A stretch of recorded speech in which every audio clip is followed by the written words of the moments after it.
আমাৰ অসমৰ বৰ্তমান যুগৰ আটাইতকৈ ডাঙৰ আটাইতকৈ জনপ্ৰিয় গায়ক শিল্পী গীতিকাৰ চিনেমা পৰিচালক আৰু আমাৰ যুগৰ জনগণৰ এটা কণ্ঠস্বৰ জুবিন গাৰ্গ ডাঙৰীয়াৰ মৃত্যুৱে আমাৰ সমগ্ৰ শিৱসাগৰ সমষ্টিৰ ৰাইজক সাংঘাতিক ধৰণে এতিয়াও শোকাভিভূত কৰি ৰাখিছে।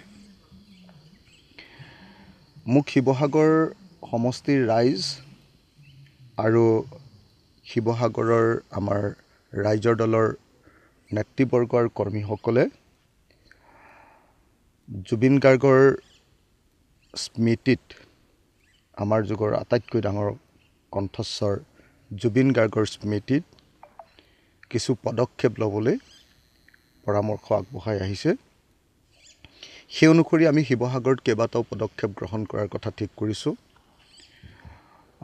তাৰ ভিতৰত 3টা পদক্ষেপৰ কথা এতিয়ালৈকে আমাৰ মোটামুটি ধৰণে সিদ্ধান্ত হৈছে। প্ৰথম পদক্ষেপটো হ'ব জুবিন গাৰ্গৰ এটা প্ৰতিমূৰ্তি স্থাপন কৰা শিৱসাগৰ নগৰত। দ্বিতীয়টো হ'ল যে জুবিন গাৰ্গে আপোনালোকে সকলোৱে জানে যে একেবাৰে সৰ্বশ্ৰান্ত মানুহবিলাকক, দৰিদ্ৰ মানুহবিলাকক, কষ্টত থকা মানুহবিলাকক, অসুবিধাত পৰা মানুহবিলাকক যথেষ্ট সহায় কৰিছিলে। গতিকে জুবিন গাৰ্গ সোঁৱৰণী এটা সাহাৰ্য নিধি আমি শিৱসাগৰত গঠন কৰাৰ কথা চিন্তা কৰিছোঁ, যিটোৰ জৰিয়তে আমি শিৱসাগৰ সমষ্টি আৰু শিৱসাগৰ জিলাৰ ৰাইজৰ যিবিলাক অসুবিধা, বিশেষভাৱে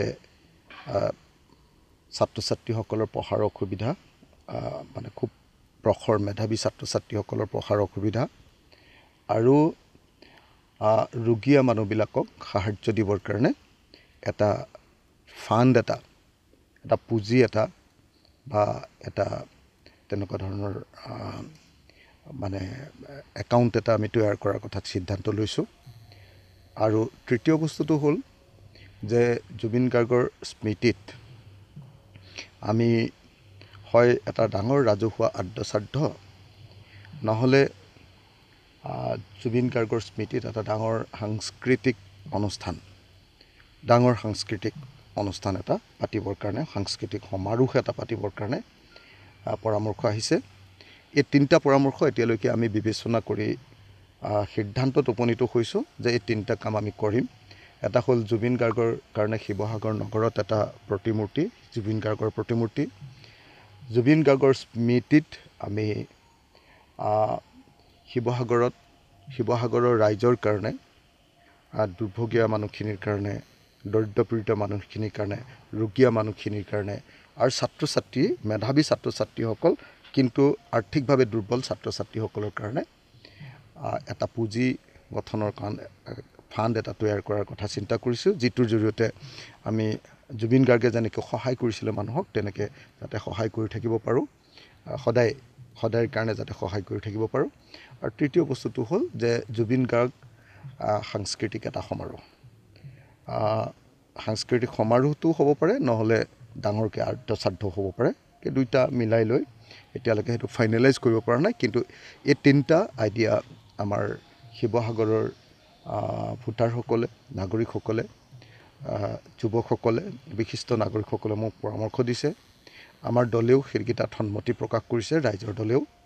আৰু সেইকাৰণে মই ভাবিছোঁ যে MLA হিচাপে শিৱসাগৰ ৰাইজৰ কাৰণে আমি এই 3টা জুবিন গাৰ্গৰ সোঁৱৰণী এই 3টা অনুষ্ঠান আয়োজিত কৰিম।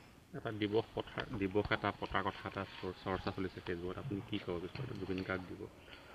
ডেফিনেটলি জুবিন গাৰ্গ আচলতে এতিয়া আৰু এজন কেৱল জনপ্ৰিয় গায়ক আছিলে, জনপ্ৰিয় শিল্পী আছিলে, চিনেমা পৰিচালক আছিলে, সেইটোতে সীমাবদ্ধ হৈ থকা নাই। জুবিন গাৰ্গ এজন যুগৰ নায়কত পৰিণত হৈ গৈছে। যুগৰ নায়ক তেওঁক কয় যিজনে সেই যুগটোৰ মানুহবিলাকৰ যিটো কণ্ঠ, ভইচ, সেই ভইচটোক প্ৰতিনিধিত্ব কৰে, মানুহবিলাকৰ সপোনক প্ৰতিনিধিত্ব কৰে, মানুহবিলাকৰ আশা আকাংক্ষাক প্ৰতিনিধিত্ব কৰে। আৰু জুবিন গাৰ্গে আমাৰ এই যুগটোৰ আমাৰ প্ৰজন্মটোৰ আশা আকাংক্ষাক আচলতে প্ৰতিনিধিত্ব কৰিছিলে আৰু সেইকাৰণে নিশ্চিতভাৱে জুবিন গাৰ্গ দিৱস এটা পতাৰ খুব প্ৰয়োজন আছে। মই ভাবোঁ যে 19 ছেপ্টেম্বৰটো জুবিন গাৰ্গ দিৱস হিচাপে আমি সকলোৱে আয়োজন কৰিব পাৰোঁ। মই আশা কৰোঁ যে সকলোৱে আমি মিলি গোটেই অসমত 19 ছেপ্টেম্বৰটো জুবিন গাৰ্গ দিৱস হিচাপে আয়োজন কৰিব পাৰোঁ আৰু এইটোত অসম চৰকাৰে প্ৰত্যেক বছৰে বন্ধ দিয়াৰ ৰাজ্যিক বন্ধ দিয়াৰ কথা ব্যৱস্থা ল'ব লাগে আৰু প্ৰত্যেকখন শিক্ষানুষ্ঠানতে জুবিন গাৰ্গ দিৱসটো আয়োজন কৰিবৰ কাৰণে অসম চৰকাৰেও জাননী জাৰি কৰিব লাগে আৰু অসমৰ প্ৰতিখন গাঁৱে গাঁৱে নগৰে নগৰে ক্লাবে নামঘৰে এই অনুষ্ঠান যাতে আয়োজিত হয় তাৰ কাৰণে মই সমগ্ৰ অসমবাসীক অহা বছৰৰ 19 ছেপ্টেম্বৰ তাৰিখটোক জুবিন গাৰ্গ দিৱস ৰূপে পালন কৰিবৰ কাৰণে আহ্বান জনাইছোঁ।